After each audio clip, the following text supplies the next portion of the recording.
welcome to my video on the 1992 movie, The Crying Game. I'm going to start with a spoiler-free review, and then, once I've covered that, I will move into spoiler-ridden thoughts, and I will verbally warn before I do so, so you can safely watch the review itself if you haven't watched the movie, and the movie is rated R, so will this video be. And, I really loved this movie. I am going to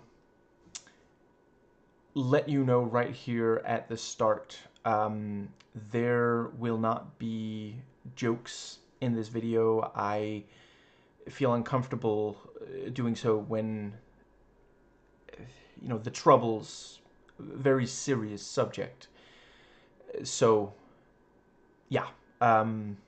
if that is a major part of why you watch my videos, I'm afraid this one will not have that. And I am not Irish, so I'm going to be very careful to not misrepresent any aspect of the Troubles. I've done some research. I hope I understand it well enough, but yeah, I'm going to be very careful to not misrepresent. And it is very much a case where I 100% understand the actions of the IRA. I've said in other videos, I believe violence should be an absolute last resort, but I mean, looking at it, I understand where they were coming from. I'm not glad there was violence, but I really don't blame them. They were really responding to just, it's unreal, the kind of abuse Irish people have suffered, very often at the hands of the English. Now, right, and I guess I should also say I don't hate the English. There is one significant twist in this movie. I realize by now, a lot of people know it. I am not going to discuss it in the spoiler-free review. I will once we get into the spoiler section, and I'm also going to be very sensitive and careful when discussing that aspect. Yeah, I think those are all of the introductory stuff. So yeah, the writing is really there's a couple of issues I will acknowledge, but by and large, really strong writing. I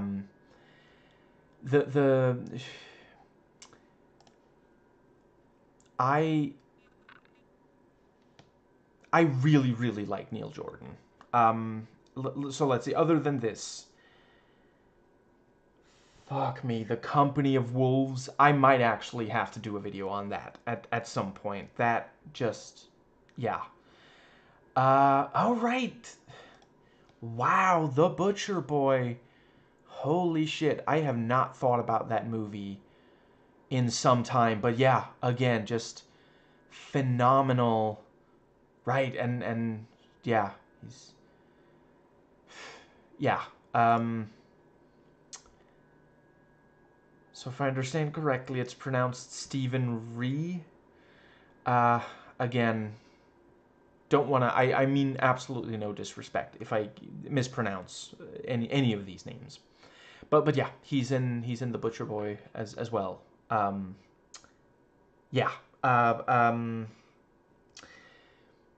There's so much psychological realism here and emotional complexity. Like, his movies stay with you, like, just, yeah.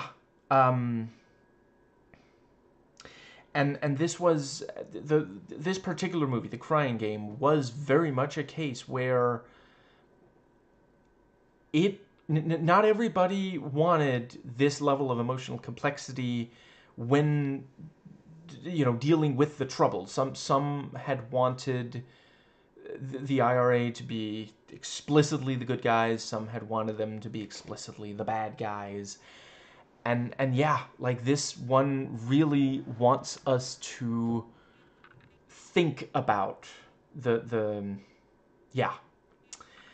Uh, I guess I'll just very briefly say, yeah, the little bit in the writing, there's a tiny bit of contrivance that I think could have been avoided. I will discuss it in the spoiler section. But yeah, other than that, I don't really have much negative to say. Yeah, let's see. They they do a really good job. There are characters here that in lesser hands could be such one-note characters. And at first I thought, oh, here we go. This is the one note. I suppose, okay, I think there's an argument to be made that at least one supporting character is essentially one note. But the major characters, if someone has screen time in this, if they have enough screen time to develop, yeah, they're an actual person. They're a human being. And I really appreciate that. Like, there were characters where, yeah, so many movies would have been like, oh, this is the one. You gotta hate this one. And yeah, like, there's not any major character in this that I genuinely feel, okay, they're just evil. Like, you always understand where they're coming from. I think that might just about cover the writing. I guess I will put here, for anyone else not Irish, there are terms used that, I'm especially used to American English. I'm somewhat okay with like, British English. There's still some words in Irish that I am afraid I do not recognize, so I was very glad to be watching this with subtitles in my own language that translated it, Yeah, I think that covers the writing. Yeah, direction. Neil Jordan again. Right, I forget if I mentioned. He both wrote and directed this. Yeah, there's a lot of really compelling decisions made. Certain scenes are staged in a way that I cannot give away without, like, you gotta see it for yourself. But just, yeah, he really put thought into how to present various events here.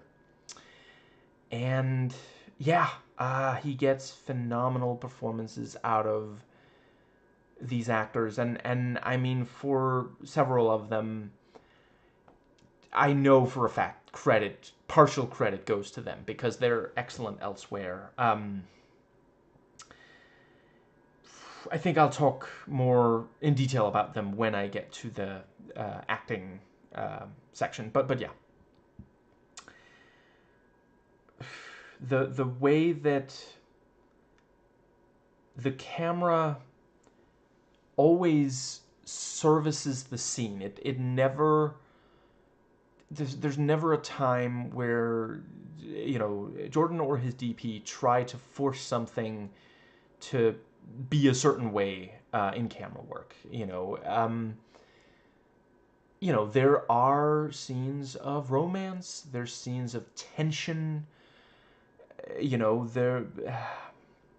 Yeah, I think that's about as much as I'm going to say about that without spoiling. But yeah, each time it fits. There are a number of movies where, like, there's some kind of contractual obligation for either scenes of tension or romance, and the director and or DP are just not that into those scenes, so they just end up coming off as flat.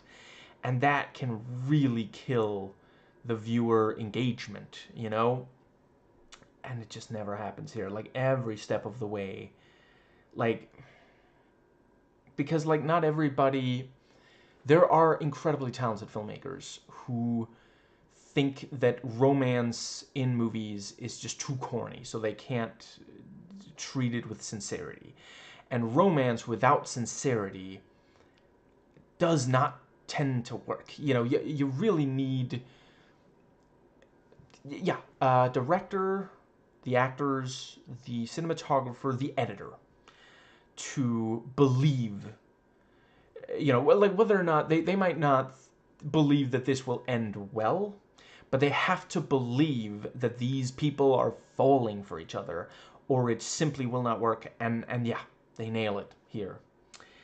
And yeah, scenes of tension. There are talented directors who just, you know, it's probably more that they just don't quite know how to make it work, more than that they don't believe in it. And again, never the case here. Let's see, the music, yeah, really serves well. There is at least one character in this who performs music, and I know some people think it's corny. I agree that it can be. I do not agree that it is here. Yeah, you know, they do the thing. The music fits what is, you know, it also feels like something, okay, that is what that character would be performing here. But yeah, it fits, and it just works, you know? And yeah, that brings us to the acting. So this is such an amazing cast. I will just briefly acknowledge, I've heard that some have taken issue with Forest Whitaker's English accent, and I don't think I'm the right person to really judge it. I will say, you know, it definitely did sound... I suppose I'll borrow a term from the English and say dodgy. You know, it was... Yeah. I think he tried. It feels like he is making an effort. But in my experience, Americans really struggle to learn non-American accents. It seems like English are better. And, you know, yeah, Miranda Richardson, English, playing an Irish character, and from what I understand, her accent was considered, yeah, good.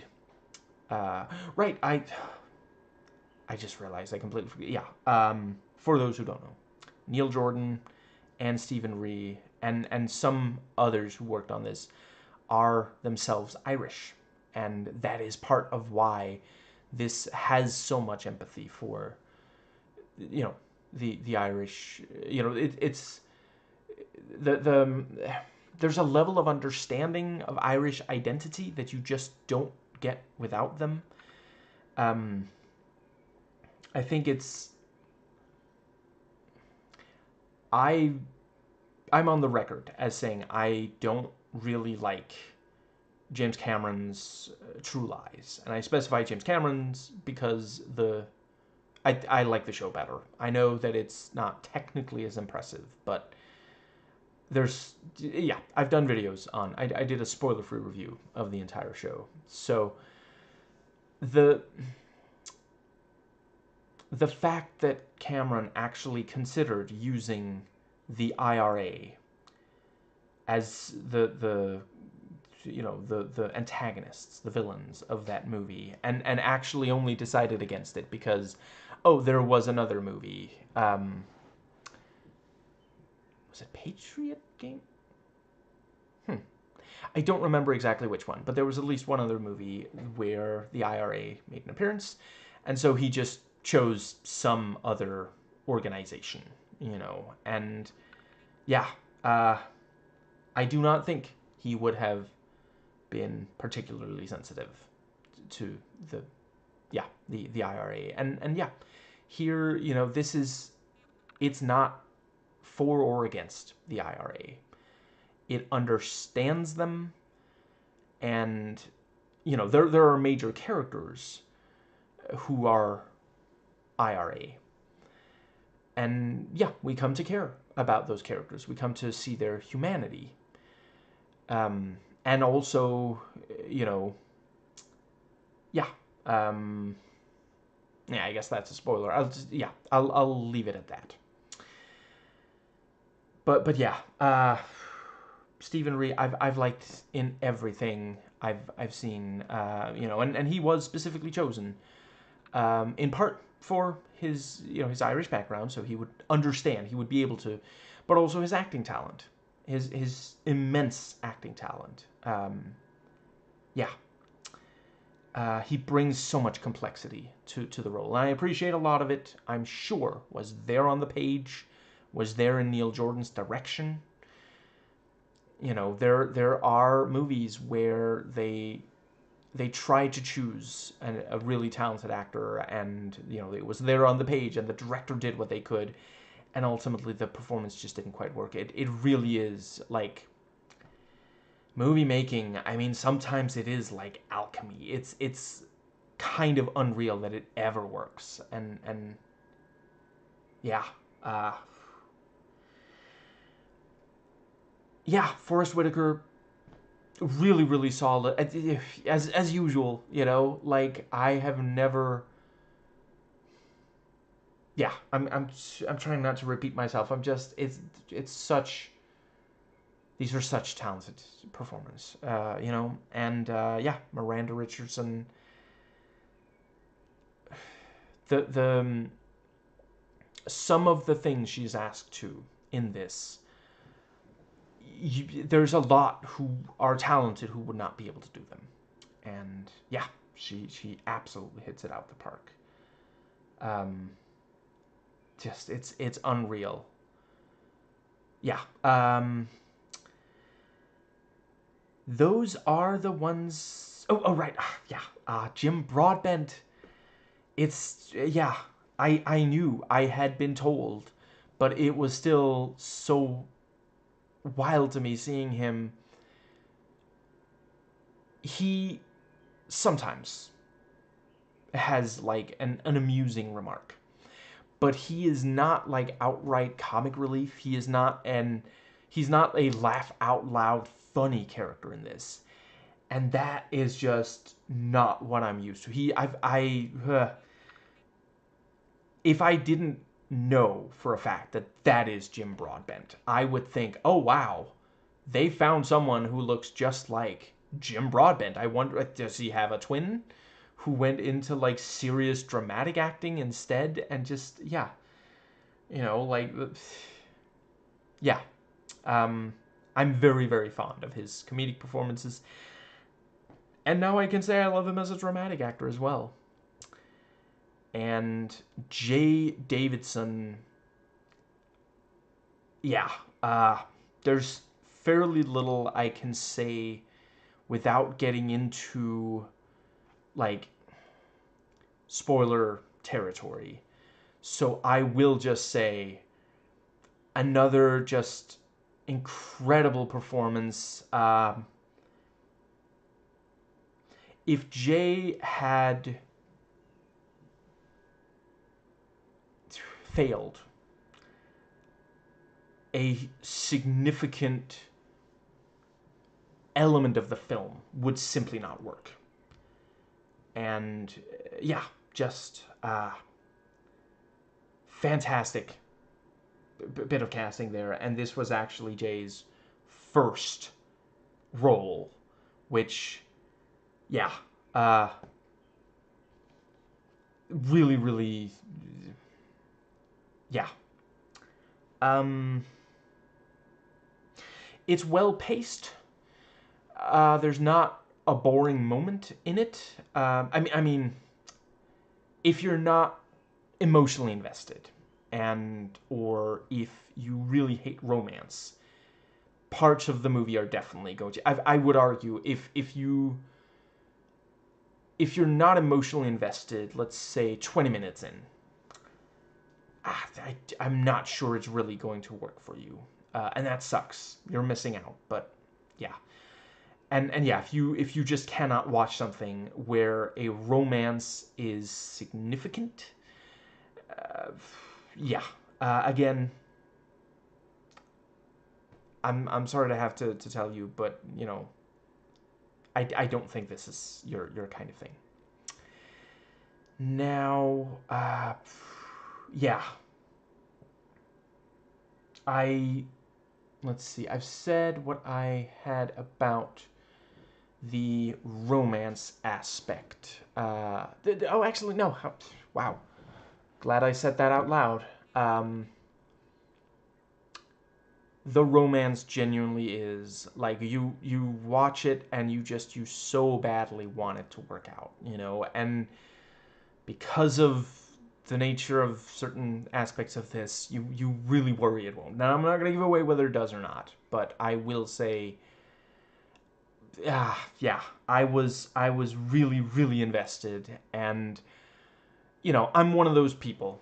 I can get behind an ending, whether it's happy or sad, if it is justified by the rest of it. I don't think a happy ending is automatically better, nor that a sad ending is. And so it is not a spoiler when I say I was very happy with the ending here.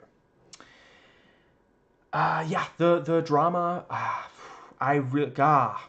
this really puts you through the ringer emotionally. Like yeah. There are times where you feel so conflicted. You don't know who you want, how you want this to be resolved, And the let's see, I think that yeah, as a thriller, it's also very like, holy crap, the tension. Like, there were times where I didn't really want to move. Like, I just, yeah. So, yeah. Yeah, let's see. There are elements of the age rating that I can't really get into, but I will say a lot of the way it is justified. There is violence in this movie. It was a very violent conflict, and it would feel very,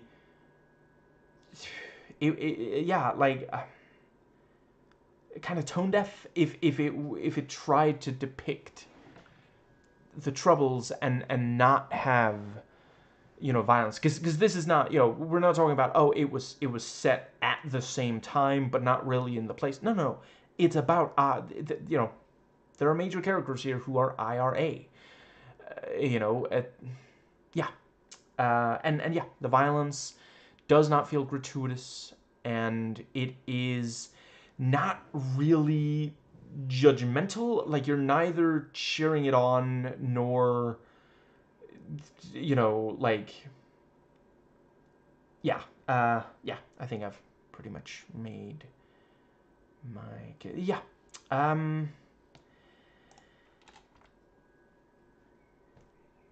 Yeah, that is what I can get into without spoiling anything. So, yeah. Um, this gets a rating of 8 complex explorations of issues out of 10. Right. Yes. One thing I will say, a case can definitely be made, and I'm not the first person to point this out. This might have a little bit too much, um, at least one too many issues. It's not that those are. It's not that any of the issues should not be explored. It's that having them all in the one movie can mean that they don't all get the level of exploration of depth that is warranted. Yeah, that brings us to the spoilers. So from here on out, you know, spoiling absolutely everything. Yeah. So, if you're watching from here on out, I am going to assume that you already watched this movie, and it is not confusing to you when I say Happy Pride. I am not trans. If I've ever had a direct interaction with a trans person, they passed. I did not realize they were trans. I am going to try to be sensitive to trans issues and discuss the pros and cons of the trans of the way this handles, you know, the issues faced by trans people. Yeah, and I base it on what I've heard actual trans people right here on YouTube say, people much smarter than myself. There is a Google Doc in the description box of this video, which has the... I've grouped together all the LGBTQ plus YouTubers, but yeah, you know, you can find the ones that I've learned from about trans issues there. Part of the reason I've grouped them all together is that some of them are not trans, but they do discuss trans issues from the, you know, based on research they've done, you know, so, yeah. Right, and I might, I am aware some people, some allies to the LGBTQ plus community, which I will henceforth refer to as the LGBT community because it rolls off the tongue better. I mean no disrespect. I'm not trying to exclude any member of the community. I am aware that some allies of the LGBT community are using the Q word, and that there are members of the community that are okay with this. I am currently not comfortable with using the Q word. As such, I will say LGBT and or LGBT community. I think that is the entire preamble. So yeah, yeah. The opening music tells us this is, at least in part, a love story. Great bit of, because like it doesn't reveal itself as one from what we're seeing for a little while, you know. I really love the way they subtly let us know Fergus is there and watching and following Jodie, because he shows up at the edge of the frame before he gets a dedicated camera angle. You know, we're seeing, you know, Jodie, like, you know, all smiles, you know, winning the carnival game, and you know, yeah, Fergus is just there, just off the, you know, and he walks a little bit, and yeah, you know, we can see from Jude's face that, you know, she's working with him. She looks right at him, does not seem bothered by the guy in black staring directly towards the guy she's with. So, I believe the term is honey potting. There we go. Got there eventually. And yeah, they gradually increase Fergus's presence until he's pulling a gun on Jodie. And, you know, he says that he's IRA, which, you know, very nice. Like, you might have known going into the movie, oh, this is about the IRA. You know, the Jodie, the character of Jodie is, you know, he has an English accent. The girl he's talking to has an Irish accent. These must be the IRA. You know, it's a reasonable deduction. But, yeah, you know, in case you didn't deduce it, yeah, there he goes and says it. And right away we're seeing this moral gray. because Fergus is not initially introduced to us as the protagonist, which he turns out to be. At first, you would think Jody is the protagonist. You know, the camera's focusing on him. We hear, you know, and you know, oh, it's a love story based on the song. Oh, it's a love story between Jody and Judy. That's sweet. Their names match and everything, you know. And yeah, like the thing about, you know, do you like the name? Do you like the bear? These things, like yeah, it's this, you know, it seems sweet until we realize what's going on. And yeah, you know, Jody at first appears to be the protagonist, but Fergus is the protagonist, and he's introduced following Jody, stalking him. And not long after we first see Fergus, when Jody's being dragged away with the hood over his head, he yells out to check if Judy is okay. So, you know, it's hard to hate him. We do also appreciate not long after why Fergus is doing it. You know, yeah, they do such a good job. Like, there's so many little details here that could easily have been excised. And, you know, we do see not very many minutes of screen time after we see Jody attack Judy. And, you know, he says not long after he can smell her perfume, so he knew it was her that he'd be attacking, not one of the men. You know, one can understand him being angry, attacking a woman even in these circumstances is messed up. And yeah, I mean, he really does come to hate her, feel betrayed by her. And yeah, you know, absolutely true as Fergus says, it's important that he eats something. And, you know, chocolate is not the most nourishing thing, but he definitely needs sugar if he hasn't eaten in more than 12 hours. And I do, you know, because they say, oh, he hasn't moved in 12 hours. Yeah. And yeah, I quite appreciate the back and forth about whether or not to take the canvas bag off his head. You know, he does already know what Fergus looks like. But, you know, there's the principle of the thing that they want to be able to control as many factors of the situation as possible. I thought they did a really great job showing the way Fergus does come to like Jody, especially once the bag does come off. And, you know, Peter's like, as long as Fergus is the only one who sees him and he's comfortable with it, it's fine.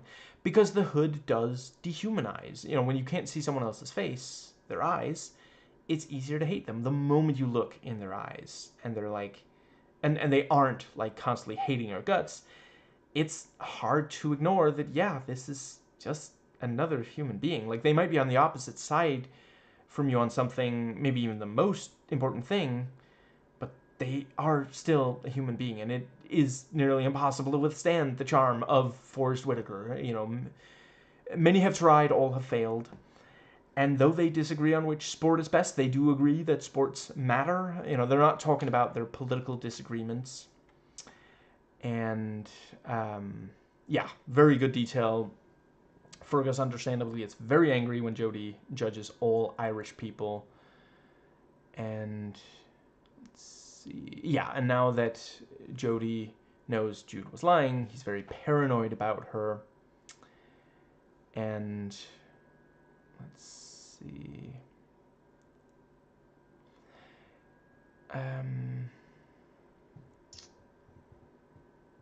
let's see, right, yeah, I appreciate that bit of tension. It's brought up multiple times about, you know, they don't want to untie Jody. And, you know, he says, you know, if you untied me, I could eat on my own. And he does clarify afterwards, I'm joking. Like, obviously you're not going to untie me. I know that. And the thing with, you know, when Fergus takes the wallet out of Jody's inner pocket, he has the gun directly to his head. And, you know, minutes later, after more bonding, when he puts the wallet back, he's not even aiming the gun directly at him anymore. It's pointed towards the ground.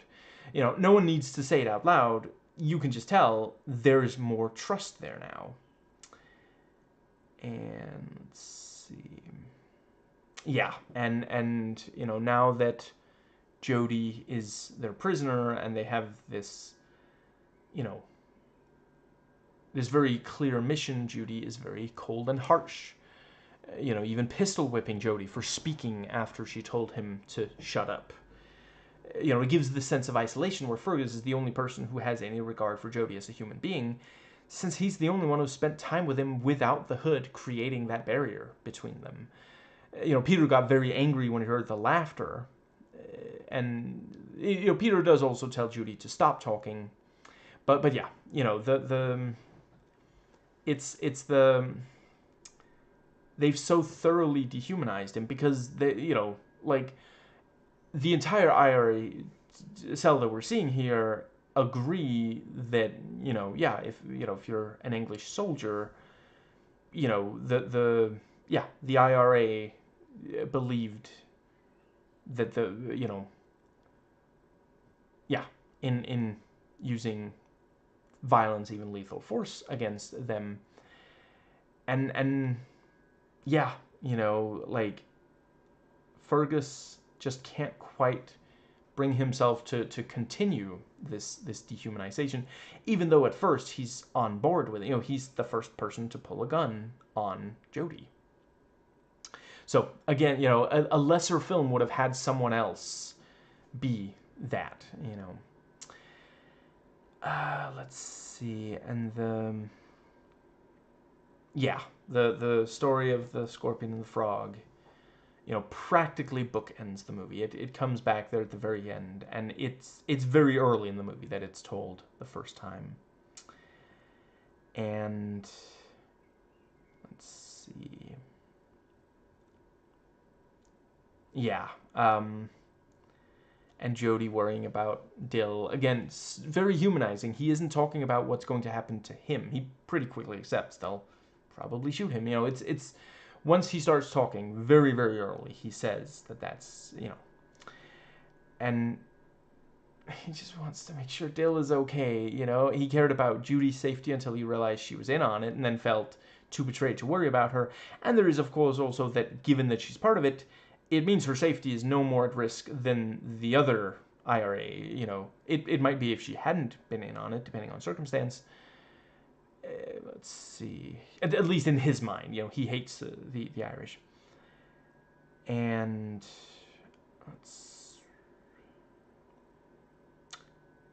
right, yeah, great character moment when, you know, Fergus is told, you know, he's going to shoot Jody in the morning. He asks if he can watch him overnight. And what he doesn't tell Peter is, of course, he's going to tell Jody that they're killing him. Because, you know, whoever else would have kept watch probably wouldn't have told him, you know, yeah. Uh, let's see. And yeah, it is that thing about, you know, I mean, everybody else wants the hood on all the time and doesn't even want him to speak. You know, like, I forget exactly what he was saying when Judy hit him, but it wasn't like this truly, you know, it wasn't the worst thing he could have said. It was the fact that he kept talking after she told him not to. She has so dehumanized him that's how, yeah. Let's see. Right, and to be clear, I'm not saying that the IRA dehumanizing the English is some, like, that there's something wrong with them doing that. Dehumanizing the enemy is simply something that happens when you know, it's necessary in order to carry out these sorts of things.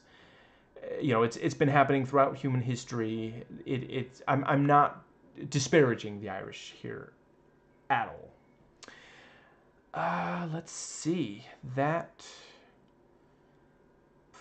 yeah. And yeah, after Fergus insists on only lifting the hood past the mouth, after Jody has been humanized to him, the camera's closer to his mouth than it was before the humanizing. Even though he can't see his eyes, he is still humanized here. So I read that director David Cronenberg felt it was a cop-out that Fergus doesn't end up shooting Jody. And I do think it is contrived that it works out exactly the way it does.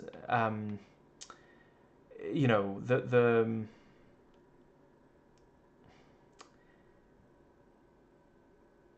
you know, the yeah.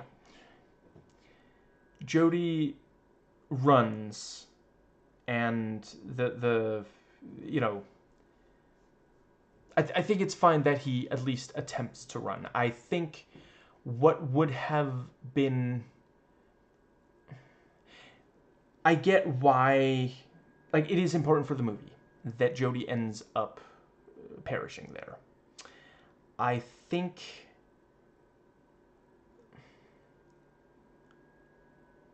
I understand if he was worried. I do think if David Cronenberg had written and or directed this movie, yeah, Fergus would have shot Jody. That's David Cronenberg, you know, really pushing how far a character, so to the point where sometimes he has to like delete scenes that, you know, they work really hard on. There's, you know, the fly. Is that a spoiler? I'll just say there was a scene from fairly late in the movie with a with some violence where, you know, people watched it in the test screenings and they lost empathy. They lost their sympathy for the character involved in that scene, and Cronenberg needed them to still have sympathy for the character, so he edited it out. Even though like the effects were done, you know, like there was practical effects because Cronenberg, but yeah, like clearly they put a lot of effort into these effects, and it's too bad. At least it's on the DVD. You know, it's a really solid scene, but I get why it was too much for some. Anyway, I understand why Neil Jordan did not want. It would definitely have colored how we perceived his Fergus's relationship with Dill after. Having him run over like that is just so, like, if he had, if it, like, it's literally split second. Like if he had been a tiny bit faster or slower, that would have been it. You know, he would have made it past the I forget what they, I feel like they called it several different things at different points. I'll just go with vehicle. Yeah, he would either, if he had been slightly faster, he would have gotten up ahead of the vehicle. If he'd been slightly slower, he would have spotted the vehicle in time and stopped. And yeah, it just feels like, see, what I think would have worked is have one of the other IRA run after, like, realize there's something wrong. I'm not hearing a gunshot. You know, why hasn't Fergus shot him yet? Run out, see that, you know, Fergus is refusing to shoot, and then he shoots him, and then he is killed by, you know, before he can tell Peter and Judy what happened. You know, he's killed by the military. You know, I think that would have worked without the contrivance, but that really is the one bit of contrivance. Oh, right, briefly, I just realized I forgot to voice type it into my notes, so I'll say it here so I don't forget. Very nicely done, the thing about, you know, yeah, every so often there's a car following Fergus and Dill, and yeah, we think it's Dave. And it turns out that at least some of the time, it was the other IRA. I'm thinking the time where they almost ran them over, those were the IRA, because Dill does say that's not like Dave. And like Dave doesn't, you know, in the scenes we see him, he really doesn't seem like he would try to run them over. That really seems like a major escalation there. And, you know, at the time we just, you know, think, well, I guess he's gone, he's there now. It's, you know, sadly, you know, it's the, what's the word? Intimate partner violence. You know, sadly that does escalate, and we do see him engage in some of that. You know, very cathartic when the shoe's on the other foot, and you know when Fergus comes to help, and Dill is able to say some of the things she wants to say to Dave in that situation.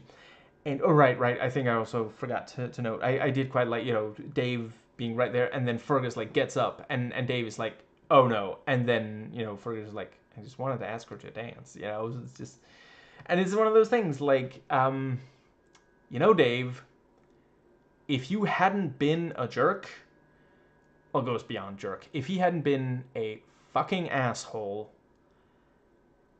you wouldn't have any reason to think that Fergus was going to hurt you, Because, like, he didn't hurt you at first, It took some, yeah.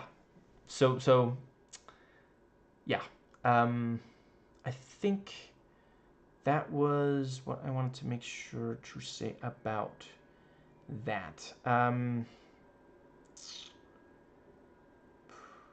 But yeah, I thought they did a really great job with the way that it's filmed and edited. It's not quite clear if, Judy and Peter die, because we see an explosion, but, as we realize later, they must have just barely gotten out before the explosion, works.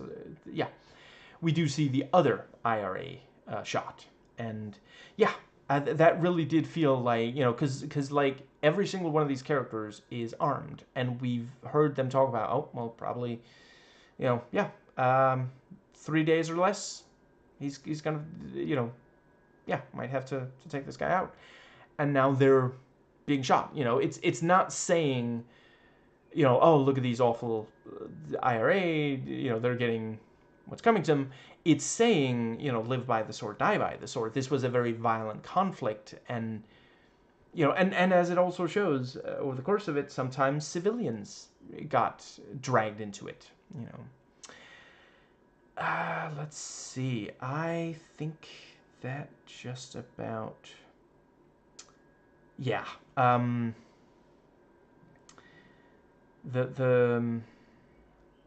Yeah, Fergus, gets safe transport by a guy who knows not to ask too many questions, and they're on a first name basis, so yeah, knows, and I'm thinking that's also how, Judy and Peter knew, he must have gone to this other guy, so they go to him, and he doesn't know that he's, putting, he thinks he's making sure they meet back up, because he knows they work together. And they probably just said, well, we got separated, which isn't even really a lie, so yeah. But I did like the line, there's the thing about, you don't ask questions, that's wise. And then he says, I don't want to be wise, please don't put me in this situation, I don't want to have to think about, is it okay if I think about what is going on here, I just want to be, I don't want to be part of this, very, very nicely done. Like, this guy has so little screen time, but he makes an impression, and yeah, he gets the safe transport, and, he looks at the wallet, sees the picture of Dill, he goes to the hairdresser that Jody told him about, and yeah, I mean, I 100% understand, falling for Dill. I have decided I am not going to go into,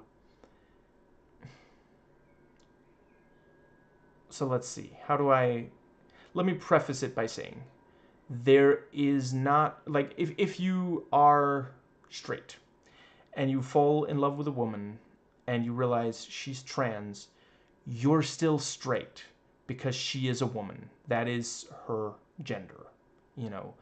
The fact that she was assigned male at birth does not change that she is a woman. I have decided I'm not going to talk about whether or not I personally find Dill or other trans women attractive, because I am aware that there are, it's one of those things where, like, some think, well, it's just a compliment. You're saying, they pass. The thing is, not every trans woman does want straight men like saying it. I appreciate it's especially a problem if they keep saying it, or if they like make a really big deal out of how attractive they find this trans woman. But yeah, it can get into creepy territory, same as for cis women, and yeah.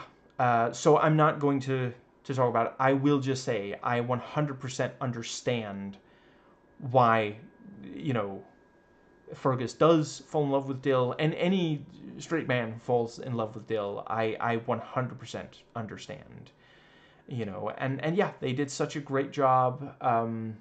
Jay Davidson, the performance, just yeah, really, and it also helps. The dialogue is also really really great.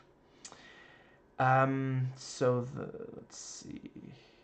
Yeah, right. I noted not everybody's necessarily going to fall in love with her, but you definitely want to see more scenes with her, And the flirting is also quite nicely done, like the thing about, so I hope she likes the haircut. Who is she? I don't know. It's like this yeah, really, really nicely done. Let's see, and yeah, when Fergus shows up at the metro, she uses Call to flirt through, pointing out he keeps looking, and the yeah, she gets his name, although he gives the fake name of Jimmy, and she does not get his immediate protection from Dave. I figure he's worried it would draw too much attention. He is wanted by the government. Yeah, and at one point, yeah, the second time Fergus goes to Metro. He that is also that's how little I know about some of these things. When Jody said go to the Metro and order a drink, I was trying to like compute. Do they serve drinks in the subways? Just yeah. I'm really not that familiar with. I have been to London years and years, decades ago by now. But anyway, but yeah, the second time Fergus goes in, Cole is, he starts saying, there's something you should know about Dill. She is, and yeah, he was about to tell Fergus, she's a trans woman rather than a cis woman. I suspect at the time he wouldn't have used those exact terms. And yeah, the it is technically lip syncing. Jay Davidson is not the one singing. It is the Boy George cover, but fantastic use of the title song. Is yeah.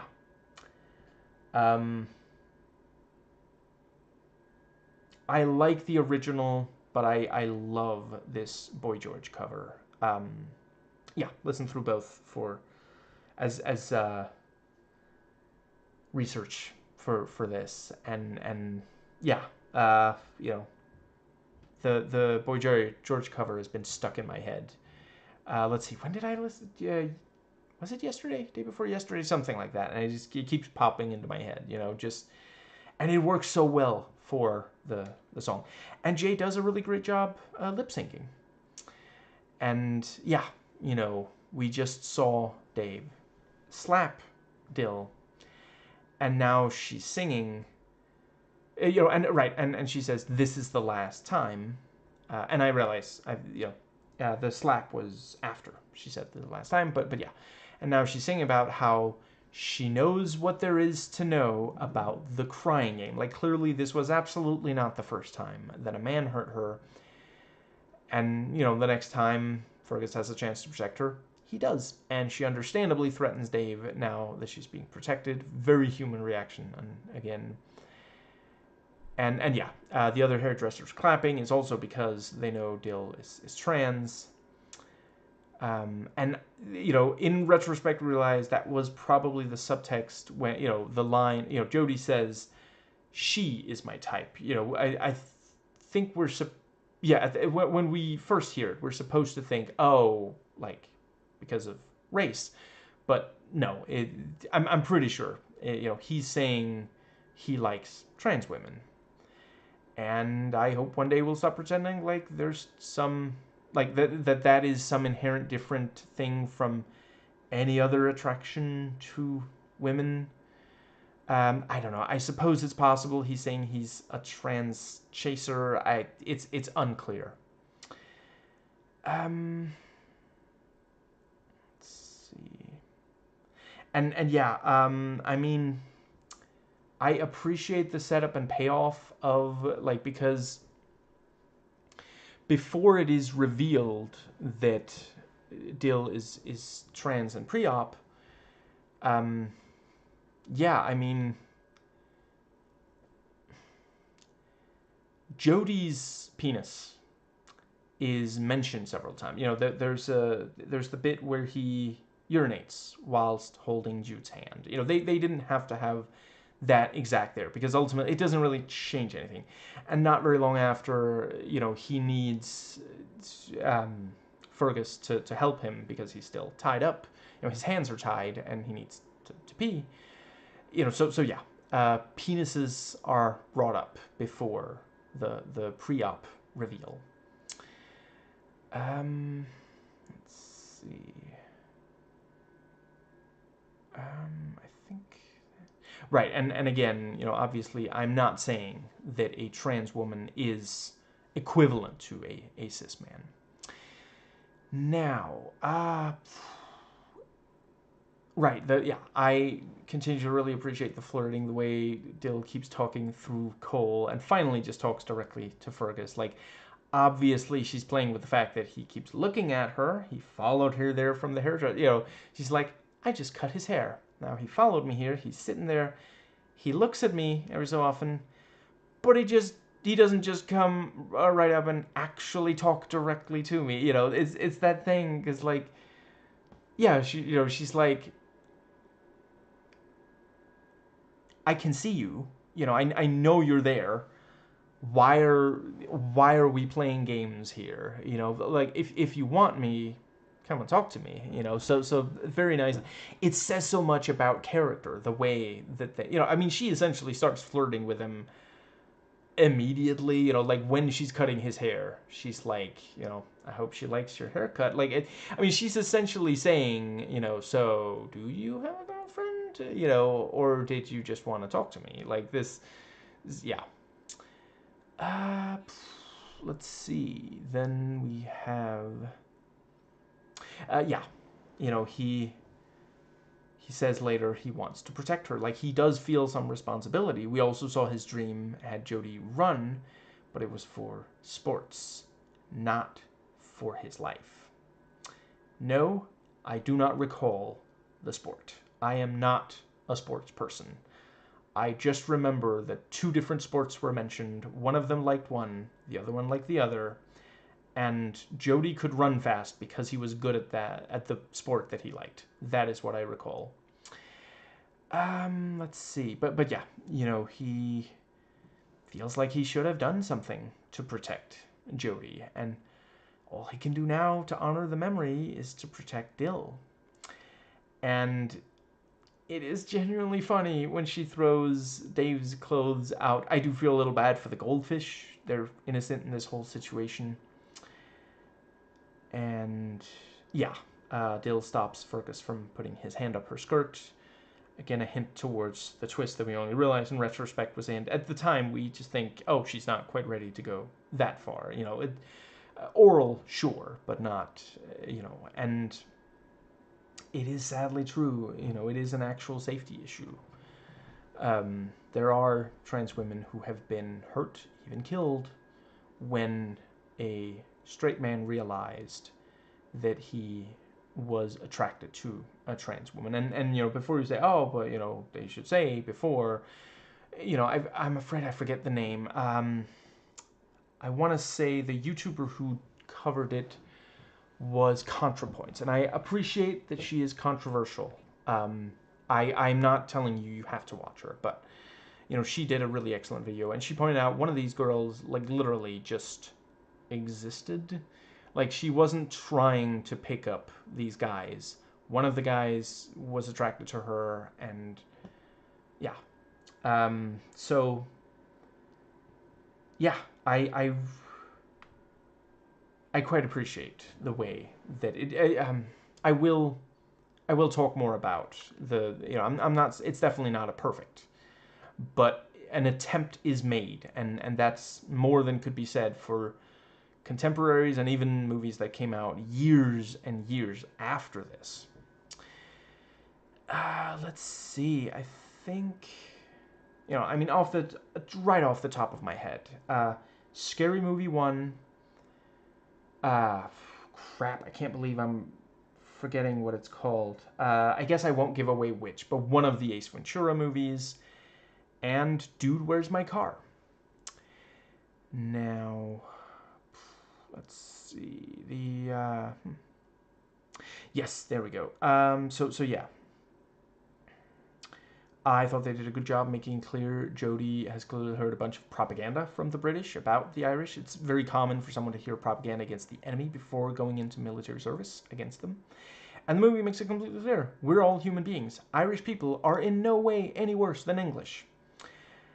And I also appreciate the movie being very honest about the fact that if you are very attracted to someone romantically, you might engage in sex with them very soon after first meeting them. That's something a number of conservatives refuse to accept happens, and or say is wrong and shouldn't happen.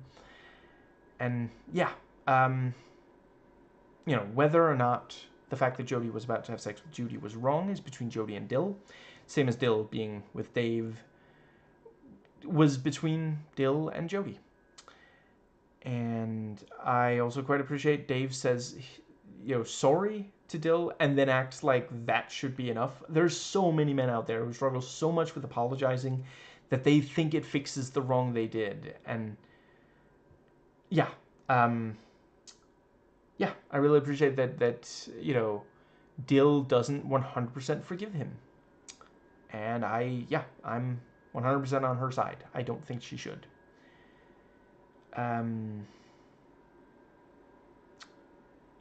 Right. I also think it's noteworthy that Dill does actually try to make sure, that Fergus knows. She thought he knew, and yeah. Let's see. Yeah, the fact that she is a pre-op trans woman rather than a cis woman or a post-op trans woman. She asks him to drink more. She says she's superstitious. Asks if he can go the distance. And they also make a note to underline how many trans women there are in the bar after he knows and goes to apologize to her. It's much more of a visible element that there are all these trans women than it was in earlier scenes, because it visually represents that he is now aware. This is a bar where trans women go and men who want to be with trans women go. And let's see.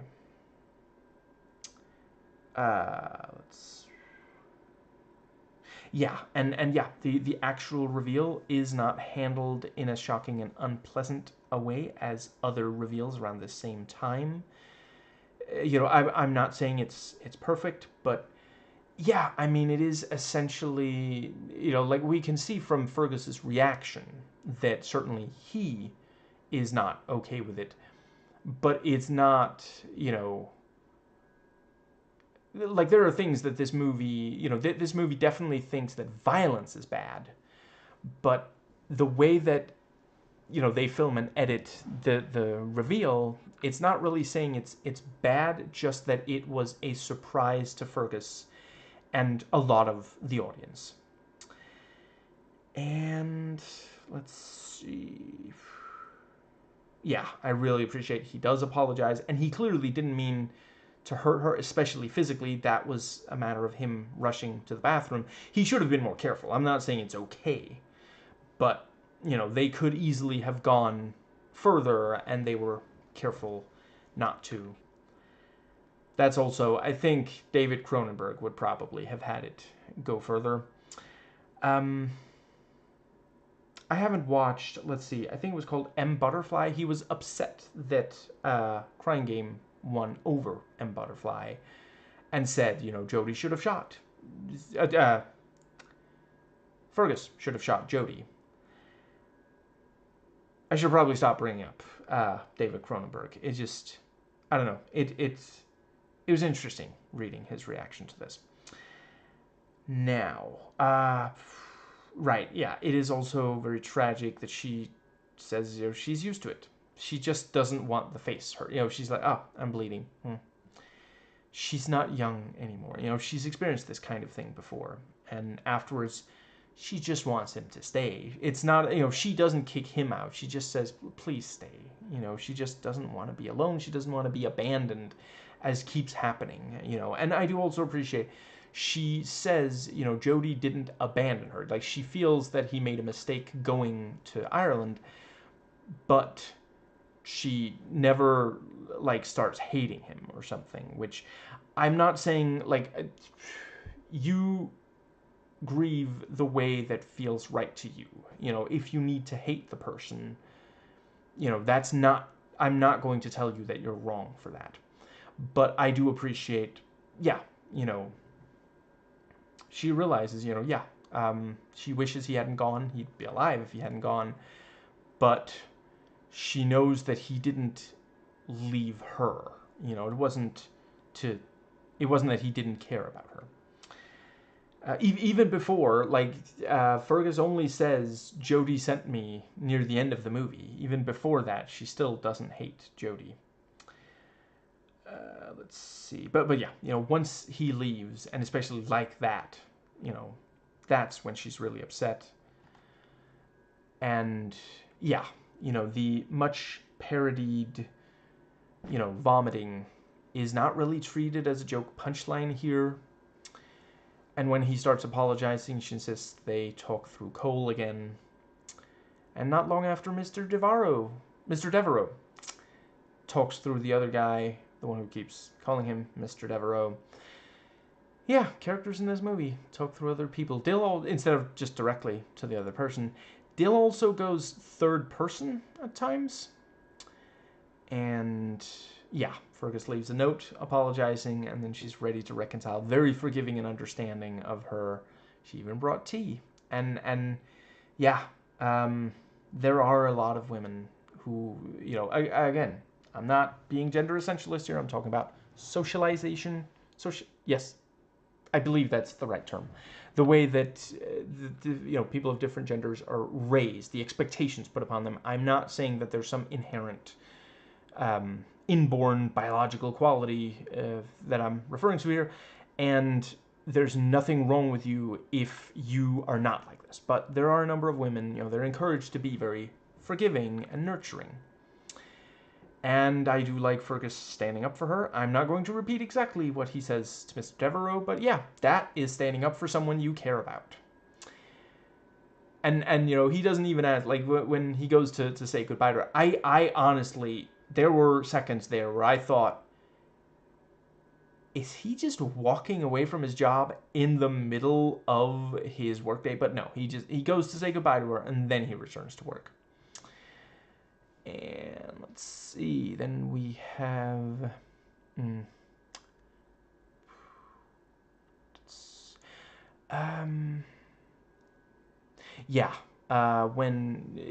once they go out at night, now Fergus needs to know who knew about this, starts becoming repetitive about it, as Dill points out. And he considers just pretending that she is post-op. This is, of course, something that does happen when someone who has some, they struggle with these uncomfortable emotions around transness, but find themselves falling for a trans person. Yeah, I've heard trans people say, here on YouTube,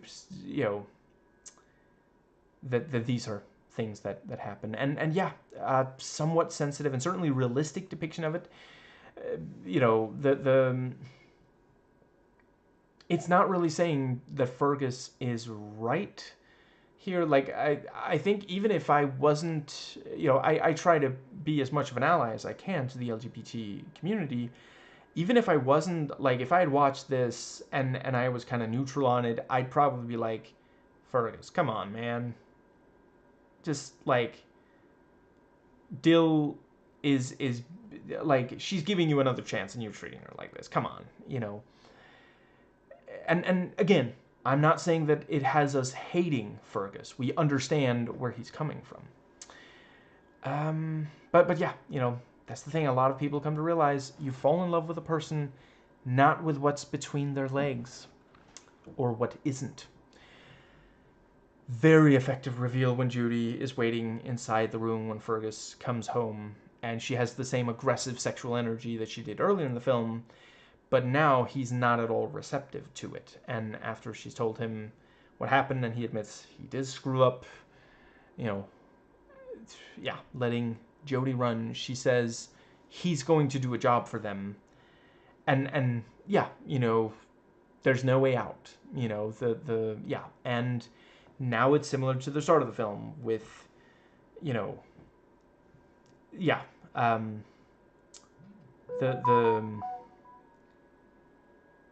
I guess it's primarily Jude. I'll just say, IRA, like, hiding off in the background, appearing in the shops, clearly following a target. And, before we ended up sympathizing with Fergus and some of the others, now we want them to leave Fergus alone. Very effective. I do think it's great when cinema puts us on both sides of something. I think Pixar's movie Soul also did a phenomenal job of that.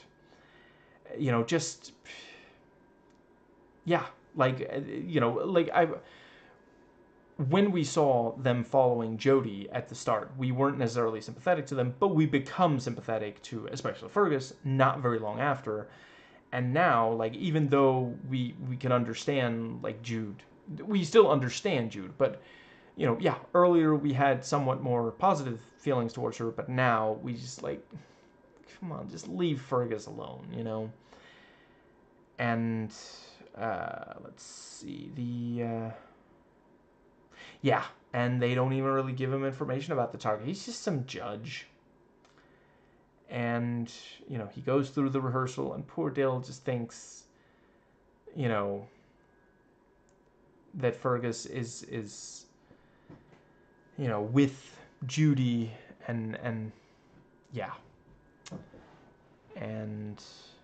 of course he's, it's not quite what's going on, but of course he's not going to tell her unless he absolutely have to about the IRA. And it's very effectively creepy the way Judy, knows about Dill when, in Fergus's room, and the, let's see, and she goes to Dill at the hairdresser, shows up in bars and restaurants they go to and such. And, obviously today there is somewhat more understanding that Fergus asking Dill to live as a man when she is a woman is deeply insensitive. We understand why he is trying to protect her, after all, but to her it seems as though Fergus is trying to change her, and the fact that she agrees to it is very unhealthy. Sadly, for some, realistic. That is one area where, I would have done this movie eventually, regardless. But the fact that it is in part about trans is why I'm doing it now, during Pride. It is definitely one of those things of, as I mentioned, there's a little bit too much going on. The fact that, like, because race is brought up, but they don't really do that much with it. Jody says, this is the one place in the world where he'll be called the N-word to his face, which also, like, that's very optimistic. I don't think that, let's just say there are people living in some of the southern states of America, and some who have just visited those places, who would disagree with that particular assessment, who would say, no, you get told the N-word to your face. Like, you know, just recently, a woman made, yeah, I haven't checked recently because it's kind of really sad too, but she certainly got close to 1 million, if she didn't make 1 million, off of calling a child the N-word and doubling down, you know. Um, she claims that the kid stole from her diaper bag, and I don't know, it's possible that the kid did, but the word thief is right there. Like, you don't have to use a racial slur that we all appreciate is wrong to say. You know, like, there's people who don't say it because they appreciate it's wrong to say, and then there's people who do say it because they know it's wrong to say. And you know, Judy brings up the fact that you know, Dill is black, but yeah, they don't really go any further with it. So race is extremely important. You know, it's worth exploring. The movie does not do enough with it, and the element of her being trans. I mean, there are a number of hints towards it. The fact that it's being treated as a twist is a little unfortunate. You know, it's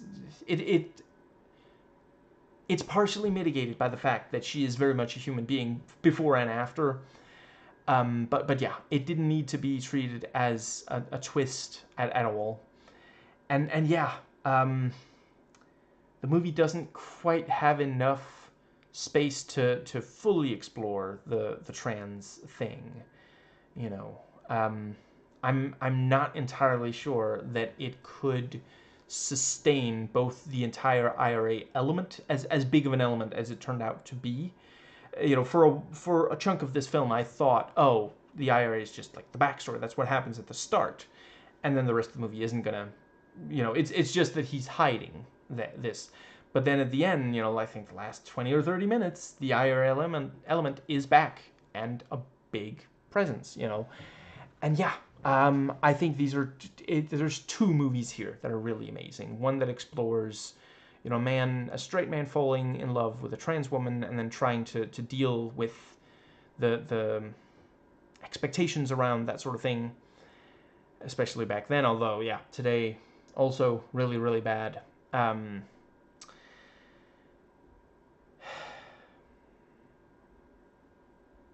J.K. Rowling playing a not insubstantial role in making things worse, especially in the UK, for trans people. But yeah, having both movies in one ends up doing a disservice to both. Now, let's see. Then we have the let's see.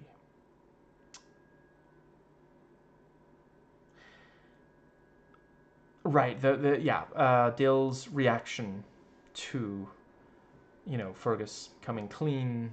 You know, it's like, don't you want to beat me? And she just like makes a fist and she goes like, meh.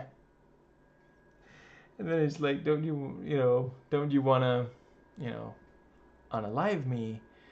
And she does finger gun like, bang. There were a couple of seconds there, you know, when she's forming the finger gun. I guess maybe not several seconds, but I did briefly think, is she actually gonna go like, pew, or something? But yeah, I don't know. That, I guess, is that more of a boy thing to do? You know, noises for yeah. Anyway, but that is something I really appreciate. You know, throughout, like, no, she is feminine. She never really stops acting feminine because she is a woman. You know, the fact that she's trans does not mean that she's not a woman. Let's see, and yeah, you know, after she wakes up and sobers up, you know, she finds the handgun, ties him up to get answers, and let's see. Oh, right. Also, yeah, it's a testament to the filmmaking that the medium shot from the inside when a drunk Dill is escorted in by Fergus, I kept scanning the frame thinking that I would spot Judy somewhere, and it was quite the relief when she wasn't there, when we see her wake up in a bed in a completely different place. Peter does manage to take out the judge, one of the bodyguards, ends up dead himself, and as he's lying there, it seems just as horrible as it is. You know, people died, and like, it could have been resolved. Like, thankfully, eventually, you know, the troubles were resolved, but it could have happened so much sooner. So many people died completely unnecessarily. And I want to make clear, I'm not blaming the IRA for the conflict lasting that long. Now, yeah, like you look at it and just like, these were such reasonable demands. You know, it was not this. Just, yeah. Let's see. Yeah, you know, where Dill gets answers from Fergus and also reassurance. You know, she really does just want to be loved. And yeah, she shoots Judy, and I really appreciate when movies do this, because it's something. There's so many Hollywood movies where it's like, you know, oh, one shot, one kill kind of thing. Like, Dill is not used to firing guns. I didn't count, but I don't know, 4 bullets before, like, I think the 4th bullet she fired was the kill shot, you know. So yeah, it's genuinely, yeah. Judy says, "Get this creature away from me." Is that racism or transmisogyny? I see. I'm sorry. I don't know. Maybe it's clearer to Irish viewers, but that's an area where I definitely was a little bit confused. It's possible it's possible it's transmisogynoir, you know, but yeah, I don't know. I would not have hated if there had been a little bit more. Oh, is that why she hits him, maybe? Is that the pistol whipping because she's racist against black people? I guess it's possible. And to be clear, I am not saying that all Irish people are racist. I'm saying this movie, you know, the because like Jody's saying, you know, yeah, we know that he's not, like, some of the stuff he says about Irish people obviously is propaganda, you know. Yeah. I think that does bring us to, yeah, Fergus doesn't even hesitate to do the time for her and says it's in his nature, you know, it bring back yeah. And she makes sure he gets enough vitamins, and she's counting the days before getting the leap year. It's so beautiful. Yeah, and the titular song plays over the end credits, and the line about, you know, in one's nature does of course underline it is human nature to care about each other, to not want to hurt, much less kill each other. And to be clear, I'm not trying to, like, I am aware that there, you know, some people get really a lot of hate for struggling with empathy when they have an actual, like, condition that makes it harder for them to empathize. I'm not saying that there's something that they're, like, lesser or something. I'm especially speaking about those who don't have a mental health issue that affects their ability to empathize. I do not think it's right, and yeah, you know, to want to hurt, much less kill each other, you know, it's so unnatural and unhealthy. And I do not think it is an accident that Fergus survives the entire movie after spending so much of it empathizing with those he's been told are the enemy. Dill survives the movie, killing only to protect Fergus. The other IRA members all end up dead. Every IRA member, you know, I don't think the guy who secures safe transport is IRA, because I feel like he would then know. I think, yeah, he just knows that they're together, maybe. Yeah. Anyway, um, but yeah, uh, the let's see, yeah, it's not that the IRA were wrong in their cause. It's because violence begets violence.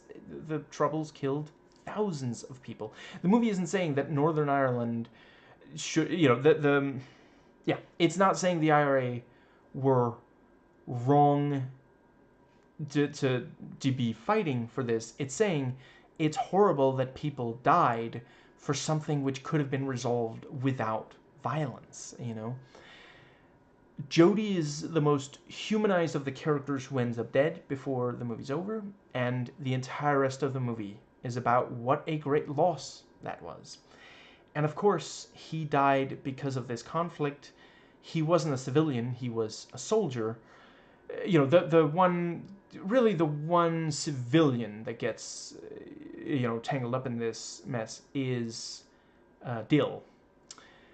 And I mean, maybe there is something to, the one who's most at risk here is the trans woman. Let's see. I mean, the others chose to enter into an armed conflict. I'm not saying it's good that they died, but the it's a different situation. But yeah, Jodie was a soldier. Multiple characters say they wish he hadn't gone to Northern Ireland, and this is, of course, something that a lot of Irish people point out. What were the English doing there? It certainly wasn't in the name of justice. So Dill does not tell Fergus that she's trans rather than cis. He assumes she's cis. And he doesn't tell her that he's IRA until near the end of the movie. So both of them are keeping a secret about their personal life. Now, obviously, in real life, trans women are not like, trans women are just living their lives. They're not going around killing for a political cause in the way that the IRA were, and again, I do think the IRA were, they had a just cause. Let's see, but yeah,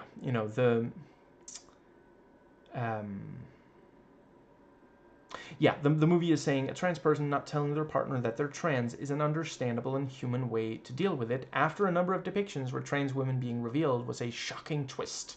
A number of times, the trans woman was an unrepentant killer with mental health issues, rather than here, where Dill is protecting Fergus, who at the time is tied up. And I do also want to underline, obviously, in a sexual context, as long as there's consent, there's nothing wrong with one person tying up another, or multiple. Now, let's see. So there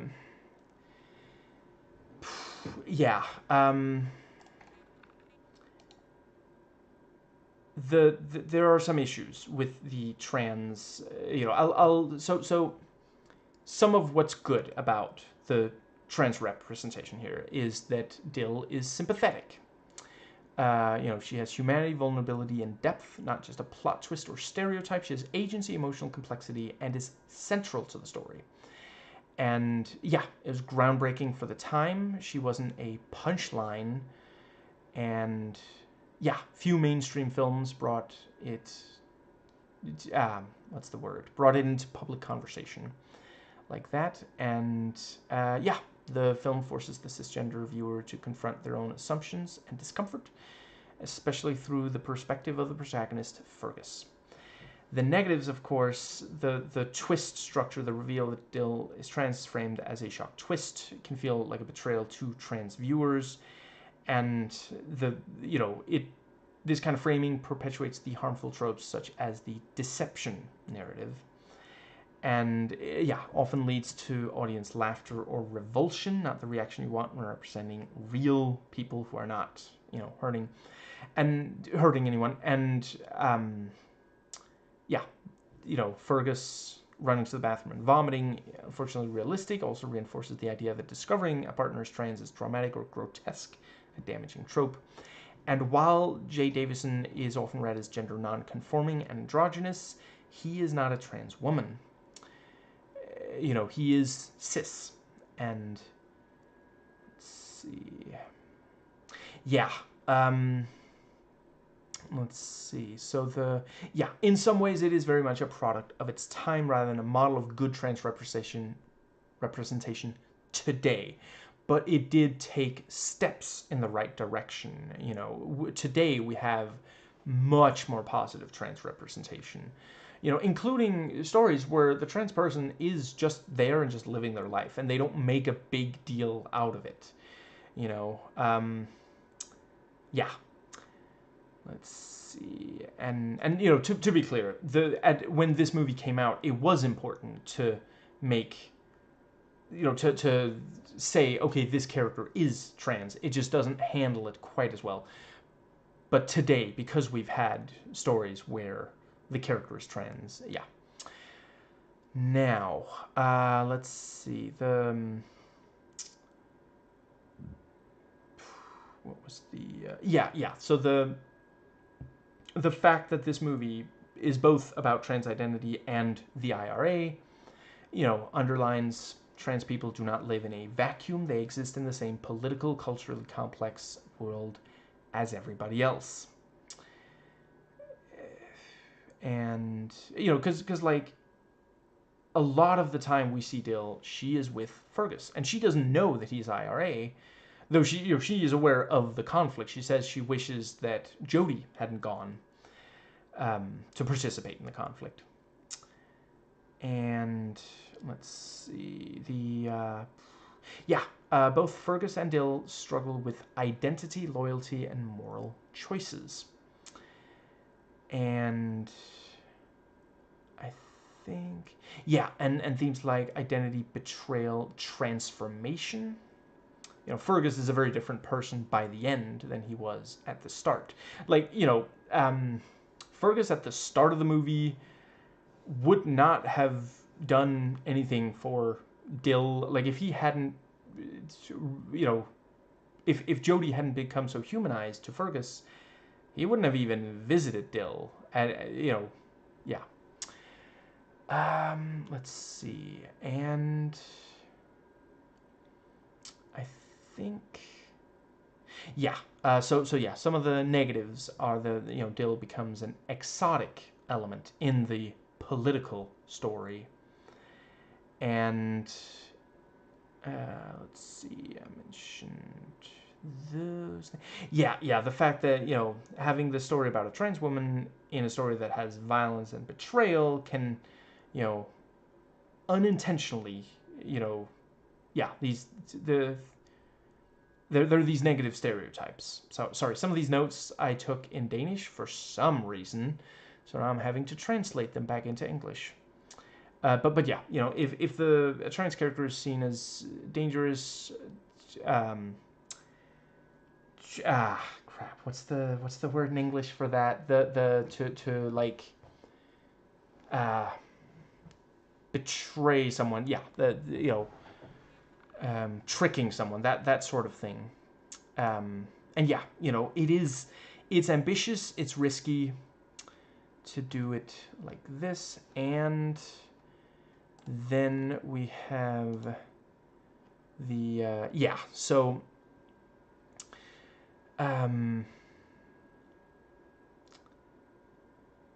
I already mentioned the crying game. The song is about it. It speaks to the themes in the movie. Betrayal, vulnerability, and heartbreak, emotional transformation, universal experience of pain in love. Love can hurt, surprise, and ultimately redefine who we are. They really did such an amazing, let's see. And he wasn't expecting to develop feelings for Dill. And both of them do end up, it hurts. And not just because of the trans identity, to be clear. Part of it is also the IRA getting involved. Let's see. And so let's see. So this I did talk about, and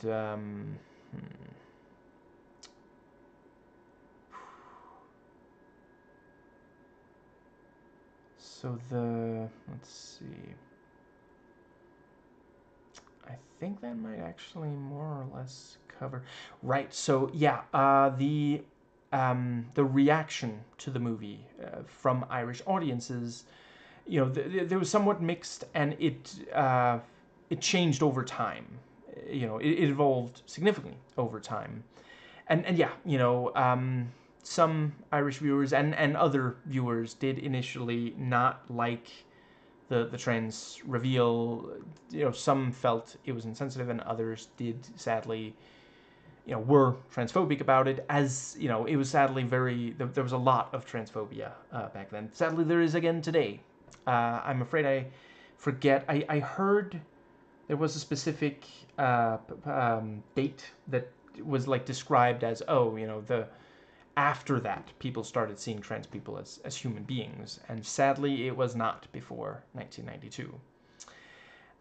But yeah, some did not like that the men were emotionally vulnerable while the women were more hardened. They felt that shouldn't be, which just sadly sexism again common to, and I'm not saying that's only Irish people. Obviously, it's not only Irish people. It's we're all susceptible to sexism, and there's a lot of sexism in Western culture. Let's see. So right, and I already mentioned that the movie, it was unusual for it to be so complex. Some Irish viewers wanted the they didn't necessarily just want a hero or a villain, but yeah, it wasn't quite what they expected. Now, let's see. So I think that might just about cover. Right, so yeah, some of the things set the Crying Game apart. It doesn't censor violence or conflict as spectacle, avoids heroic or victimizing arcs, and it's not so much about ideology. It is, Fergus is a man caught between loyalty, guilt, and love. And let's see, they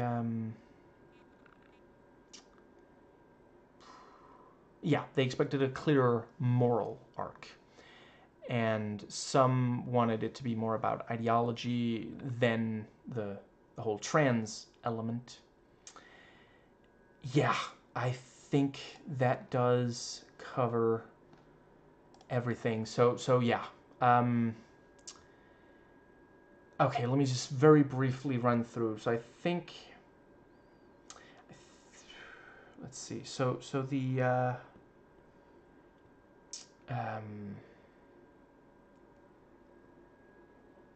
yeah, I think it's, it is very powerful that, yeah, by the end, I mean, I can understand those who feel that Dill just gives Fergus too many second chances. I do think, like there at the end, he is clearly showing because yeah, he's in prison, but like he could say to the guard, I don't want to talk to her. He's still, let's see, he didn't like, I think, yeah, he never, at no point in the movie after he realizes she's a trans woman does he like when she uses terms of endearment directly to him. But yeah, he, like, he does, it's that silly thing that we men do sometimes where she's like, stop protecting me. Dude, you're in prison. Like, you're not getting enough nutrients in your, like, you might not be getting it. It depends on where in the world and what exact time, but there are a number of prisons where you don't necessarily get quite enough nutrients, that's not always a priority for those in charge of these places. Yeah, you know, she's just trying to help you.